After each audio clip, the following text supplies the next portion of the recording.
हफ्ता पाकिस्तान और अफगानिस्तान के दरमियान ताल्लुकात के हवाले से बहुत अहम रहा है। गुज़िश्ता कई अरसे से आप यूँ कहिए कि 2-2.5 साल से पाकिस्तान और अफगानिस्तान के ताल्लुकात इंतहाई कशीदा थे, लेकिन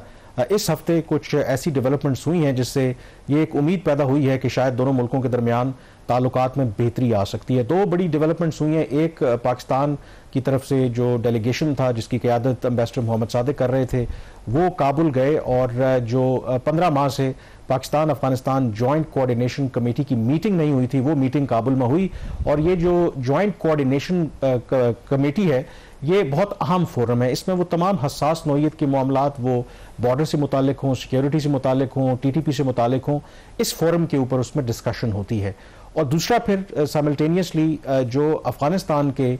जो इंटरम वज़ीर तिजारत हैं, वो पाकिस्तान के दौरे पर थे। एंड मोर इम्पॉर्टेंटली अब जो उसकी अगली कड़ी है, यानी कि कल हफ्ते के रोज़ वज़ीर ख़ारजा इसहाक डार काबुल का दौरा कर रहे हैं। और पिछले 3 सालों में ये किसी भी पाकिस्तानी वज़ीर ख़ारजा का काबुल का पहला दौरा है। और ये जो ड्रामेटिक तब्दीली आई है, क्योंकि पिछले हफ्ते भी जब हम बात कर रहे थे तो काफ़ी जो सिचुएशन थी वो अनसर्टन थी। और उसकी वजह यह है कि जो मुझे पता चला है कि जो काबुल में मुज़ाकरात हुए हैं Pakistan Afghanistan joint coordination committee, उसमें पहली मरतबा एक तो अफगान तालिबान की तरफ से प्रॉपरली पाकिस्तानी हुकाम को ब्रीफ किया गया कि पाकिस्तान के जो सिक्योरिटी कंसर्न्स हैं रिगार्डिंग कलअदम तहरीक तालिबान पाकिस्तान, जो मेरी पाकिस्तानी ज़राए से बात हुई है, बहुत जो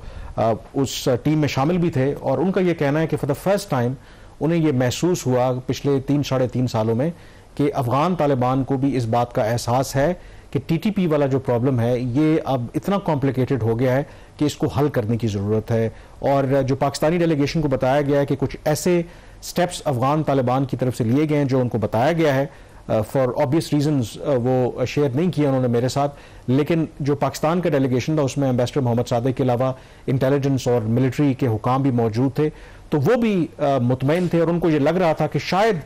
थोड़ी सी रियलाइजेशन इस दफ़ा उनको महसूस हुई कि अफगान तालिबान के अंदर है कि वो अपनी पॉलिसी रिगार्डिंग TTP वो तब्दील करें। कामरान, इसमें ये मीटिंग हुई किस डेट को? पहले तो 15 को टेंटेटिवली था और ये ख्याल था कि ये मीटिंग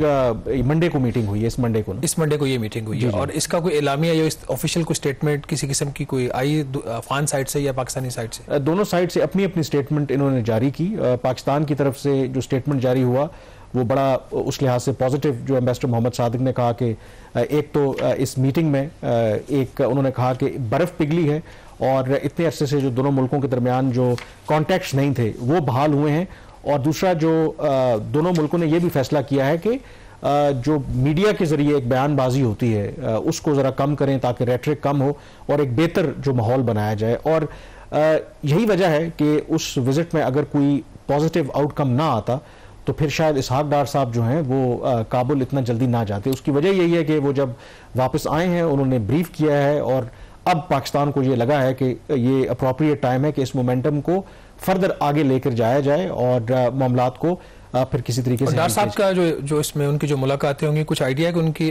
उनका स्केड्यूल क्या है, किन किन उनके जो ये डे लॉन्ग विजिट है, उसमें जो उनके एक्टिंग प्राइम मिनिस्टर हैं मुल्ला खुंद, उनके साथ होगी, मुल्ला अब्दुल गनी जो ब्रदर हैं उनके साथ मुलाकात होगी, बाकी जो उनके तमाम जो आला हुकाम है उनके साथ उनकी वो बातचीत होगी। और उसमें जो एक फैक्टर है कि मेरी ये बात हुई कि आखिर अब ऐसा क्या हुआ कि अफगान तालिबान अपेरेंटली ये इशारा दिया है कि वो TTP से मुतालिक अपनी पॉलिसी तब्दील कर सकते हैं। तो उन्होंने कहा है कि 2-3 फैक्टर्स ने बड़ा रोल प्ले किया है। एक तो ट्रंप इंतज़ामिया जो आई है उससे पहले देवर कंफर्टेबल के जो ह्यूमैनिटेरियन असिस्टेंस के नाम पर जो इमदाद वहाँ पर जा रही थी, तो उनको लगता था कि हम पाकिस्तान का दबाव बर्दाश्त कर सकते हैं। जो फॉरेन एड उन्होंने बंद की है, एक उसकी वजह से जो उनके ऊपर प्रेशर आया है। फिर दूसरा जो अफगान रेफ्यूजीज़ को वापस भेजने का पाकिस्तान का फैसला है, उससे भी मामलात कॉम्प्लिकेट हुए। फिर अफगान तालिबान की क़यादत के अंदर भी ये बहुत अरसे से डिबेट हो रही थी कि आखिर हम क्यों TTP की वजह से पाकिस्तान के साथ ताल्लुकात ख़राब कर रहे हैं। और जो बात हो रही थी कि शायद पाकिस्तान को वो बाईपास कर सकते हैं, चाबहार, ईरान या भारत के साथ मिल करके को मुतबादल ढूंढ सकते हैं, ये भी उनको रियलाइज़ हुआ है कि ठीक है वो भी उनके पास एक ऑप्शन मौजूद है, लेकिन पाकिस्तान से ताल्लुकात बेहतर किए बगैर मामलात आगे नहीं बढ़ सकते। ये जो तो ये भी एक फैक्टर है, मुहाजिरिन को जो पाकिस्तान में वापस भेजने का फैसला किया है,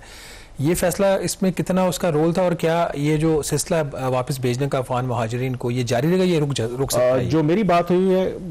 ये सिलसिला बिल्कुल पाकिस्तान ने कहा है कि जारी रहेगा। उसमें ये ज़रूर बात है कि पाकिस्तान अगर कोई इक्का दुक्का वाक़यात जिसमें ये इतलात आ रही कि शायद पुलिस की तरफ से लोगों को हरास किया जा रहा है, उसको पाकिस्तान कोशिश करेगा कि अवॉइड किया जाए, क्योंकि वेडनेसडे को खुद जो नंबर्स हैं अफगान तालिबान की हुकूमत की तरफ से कि 5000 लोग एक ही दिन में उनको डिपोर्ट किया गया है, जो उन्होंने कहा है कि जब से वो दोबारा इक़्तिदार में आए तो ये एक दिन में सिंगल लार्जेस्ट नंबर है। और जो मेरी पाकिस्तानी हुकाम से बात हुई है कि इसके हवाले से बड़ी वाज़ेह पॉलिसी है कि ये जो रेफ्यूजीज़ को वापस भेजने वाला सिलसिला है वो जारी रहेगा। हाँ, Pakistani authorities will make sure कि उनको डिग्निफाइड तरीके से उनके खिलाफ कोई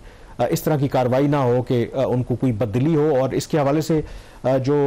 पेशावर में अफगान तालिबान का जो कॉन्सुलेट है, उनके जो कॉन्सल जनरल हैं, उन्होंने भी इस हफ्ते वहाँ पर मीडिया से जो बात की और उन्होंने कहा कि जो पाकिस्तान का ये फैसला है हम उसको एक्सेप्ट करते हैं और हम अपने जो रेफ्यूजीज़ हैं उनको कबूल करने के लिए तैयार हैं। तो इट मीन्स कि वहाँ से भी शायद अब उनको अंदाज़ा हुआ है कि पाकिस्तान इसके हवाले से कॉम्प्रोमाइज़ नहीं करेगा। और उसकी एक वजह यह भी है कि माजी में भी पाकिस्तान इस तरह की डेडलाइंस इनको देता रहा, लेकिन जब डेडलाइन आती थी तो फिर हम एक्सटेंड कर देते थे। तो शायद इस दफ़ा भी अफगान मुहाजिरीन को लगा कि पाकिस्तान डेडलाइन बढ़ा देगा, तो पाकिस्तानी हुकाम का कहना है कि हमने ये काम नहीं करना, जो डेडलाइन दी है उस पर हमने कायम रहना है और इन लोगों को अपने मुल्क वापस भेजना है। यहाँ पर ब्रेक लेंगे, ब्रेक के बाद जिक्र करेंगे एक और अहम मौजू का, और वो है पाकिस्तान और बांग्लादेश के ताल्लुकात के हवाले।